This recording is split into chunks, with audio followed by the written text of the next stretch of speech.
Since 2018, I've been saying that there is no franchise that was as big as Halo was that is now as dead as Halo is. The only one that comes close is Star Wars, which has a lot of similarities that I'll touch on throughout this video, but even in its beleaguered state, Star Wars has been able to carve out moments of cultural relevance, like Rogue One, The Mandalorian, and Andor. Halo has virtually nothing impactful to show for from the past 10 years other than a re-release of the old classic games, which took nearly 10 years to get to a proper state. And while I don't want to beat up on what is ultimately a comeback story on a very technically ambitious and unprecedented game package, its continued support is still a point of contention, and many smaller issues still remain, the majority of which will likely never be addressed.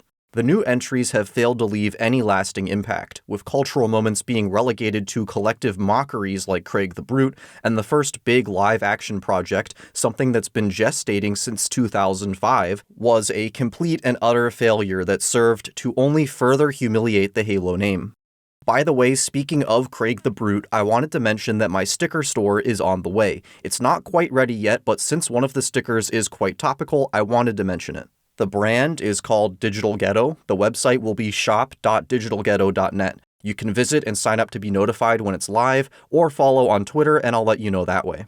Now, when it comes to a franchise as long-running, complex, and controversial as Halo, I think I need to take a minute to explain where I'm coming at it from. I've been thinking about Halo for over 20 years at this point, almost as long as I've been alive. While most people my age grew up with classic PS2 and GameCube games, my parents brought home an original Xbox in a bundle that included Halo CE. While I had a Game Boy Advance and played some basic PC games, the original Xbox, specifically Halo CE and 2, was my formative gaming experience, and I don't think that's super common given that I was about 1/3 the recommended age for those games. The build-up to Halo 3 is a core memory for me, and the game absolutely delivered, while ODST and Reach were like desserts that put a nice bow on the franchise for me. I loved all those games when I played them new, and I continue to love them to this day and replay them all regularly.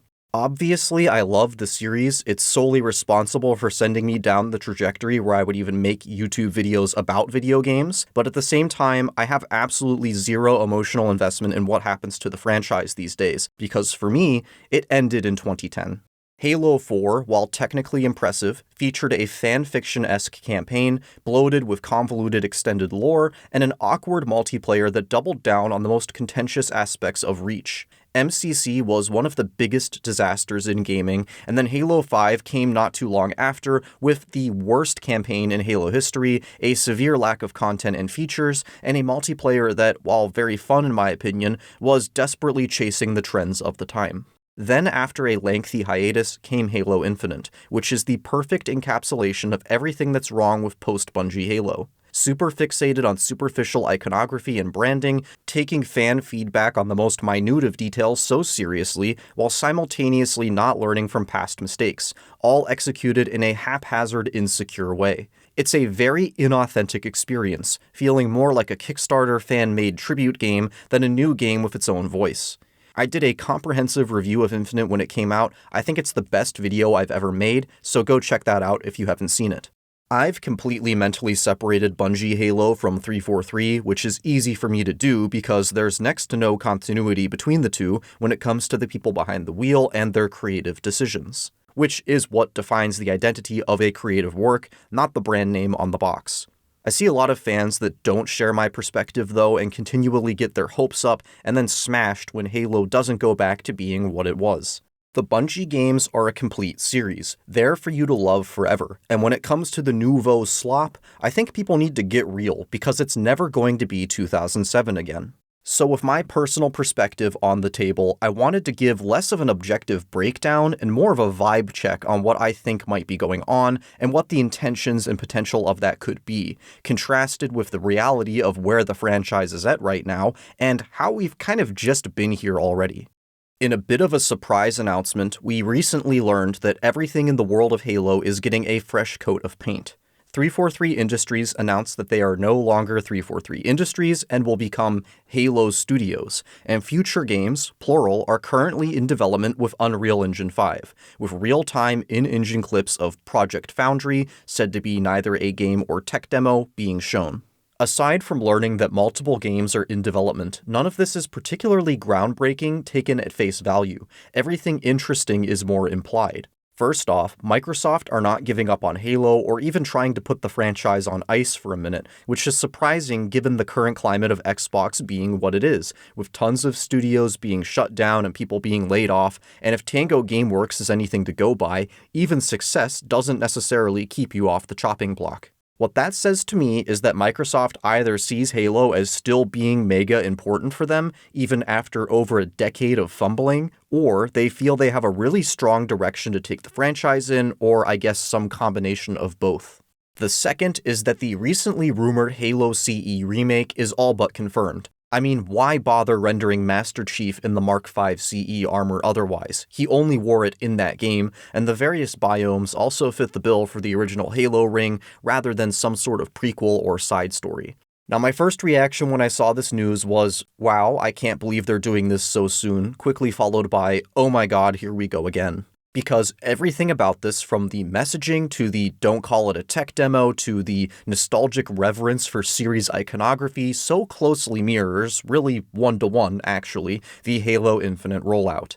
A triumphant return to the roots of Halo with a proper understanding of the franchise and what the fans love, a reset to the Bungie-era art style, and a glossy new engine to show it all off in. Forgive me if I have short-term memory bias, but we've done this before. So are things going to be different this time, or is it the same old pandering song and dance?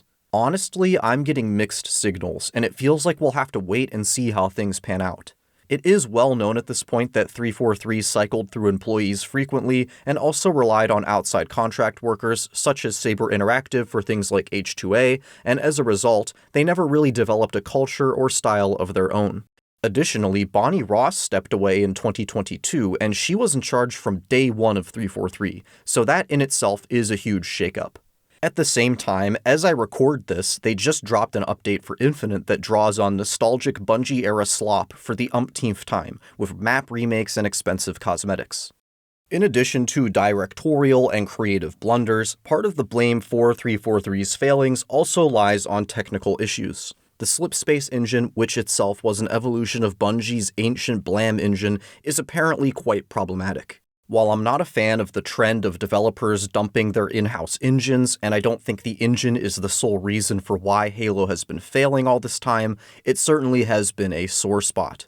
We've heard that they had difficulty onboarding new people, and with Infinite, the tech was clearly struggling to keep up with the more broad-scope style of game they were trying to make.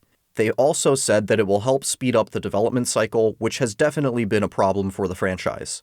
There was a considerable gap between every 343 game, which made it even more devastating when things didn't connect, and also probably made it more difficult to be reactive to player expectations. What I don't understand is why it has to be Unreal Engine. I mean, I do understand, everyone is doing that, but UE has proven to be a bit of a dog lately, with many high-profile games like Jedi Survivor having catastrophic technical issues, and an alarming amount of UE5 games having stutter on PC and poor performance on console. I think it would have made more sense to leverage Microsoft's acquisitions and use id Tech instead. That seems like a really natural fit for a Halo game. They already own it and can pool resources to continually improve it like what Guerrilla and Kojima do with Decima. Doom is just about the only old-school FPS to figure itself out in the modern era and achieve big mainstream success, and it did it with this tailor-made engine. Seems like a no-brainer to apply some of that sauce over to your own boomer shooter. Big-time missed opportunity if you ask me. When it comes to this Project Foundry, there's not much to see, and what there is not all that encouraging if you ask me. It just looks like Halo in Unreal Engine, a homogenized, tech demo-y look with all the hallmarks of UE5 rendering. The aesthetic is honestly not all that dissimilar from Infinite, with them recreating the Pacific Northwest biome, which was Infinite's only biome, along with an icy tundra and flood territory. Then they showed Master Chief, as I mentioned, in the CE Mark V armor, and it just looks kind of off. Proportionally, I feel like it's off, and then the material work comes off very flat and plasticky, ironically a lot like many of the UNSC weapon models in Infinite. They also decided to put that stupid 117 on the chest plate, which has become a pet peeve for me. I absolutely hate it. Now, they said that Halo is a franchise which was known for having cutting-edge graphics. I guess at times it was. Like Halo 2, due to development issues, ended up looking worse than Halo 1. But anyway, nothing about this footage screams technical marvel, it just screams UE5.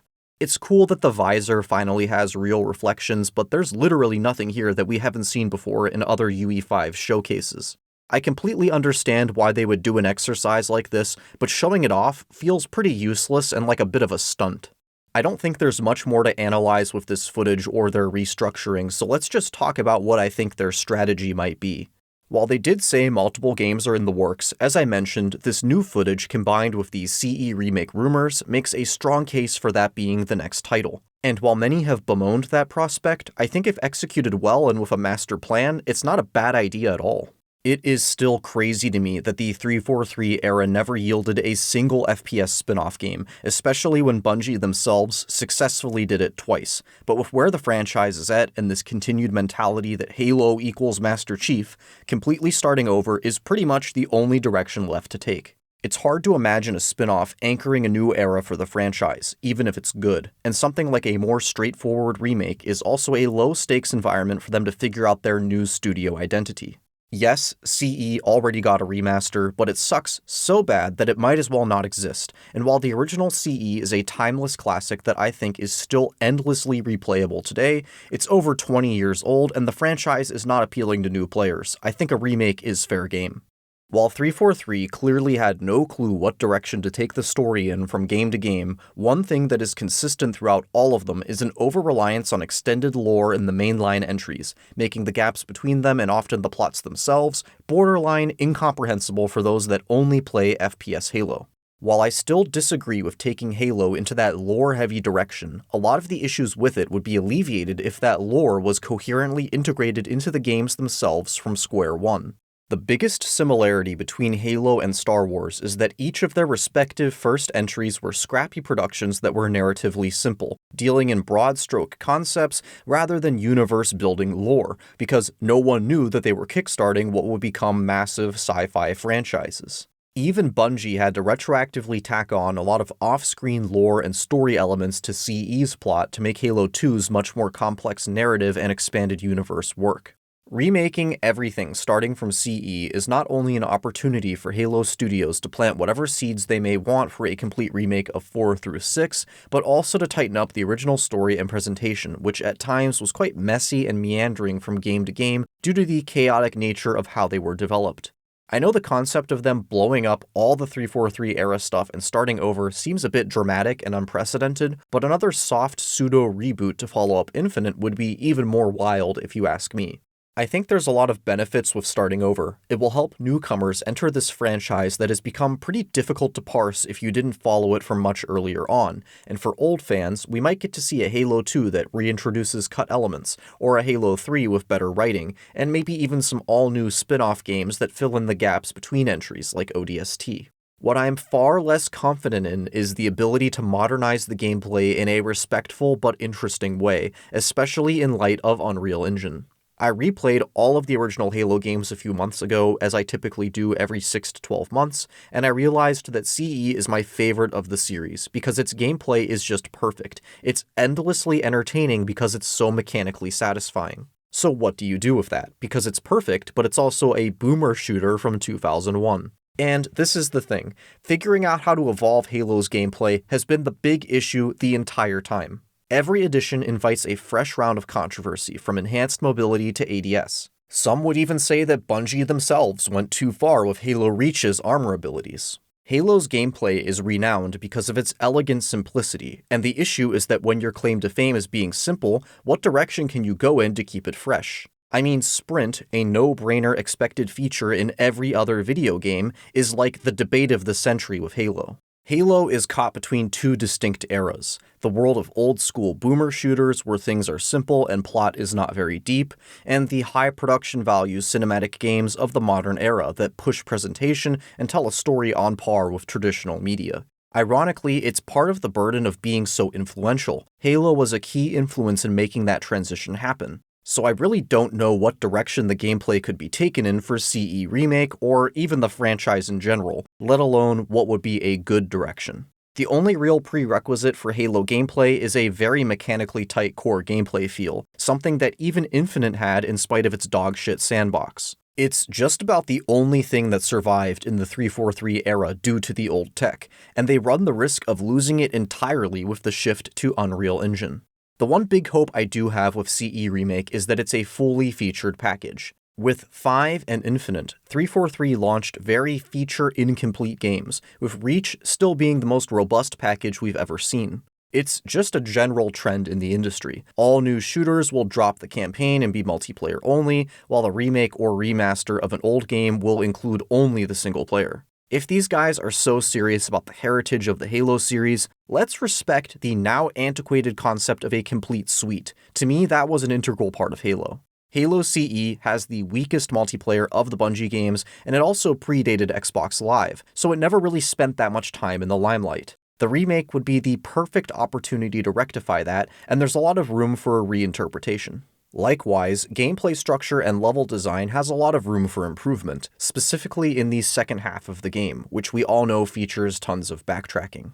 They'll have the chance to do something more interesting with the library and make those reused levels something all new, as well as potentially incorporate other perspectives and events that were retroactively added to the story, like the Covenant and Arbiter's perspective, or the events of Fireteam Raven. While I'm skeptical on what approach can be taken with the actual core gameplay and how competently this new studio can execute on the project, there's no doubt that at least on paper, there's a ton you can do here, and a CE remake doesn't have to be redundant.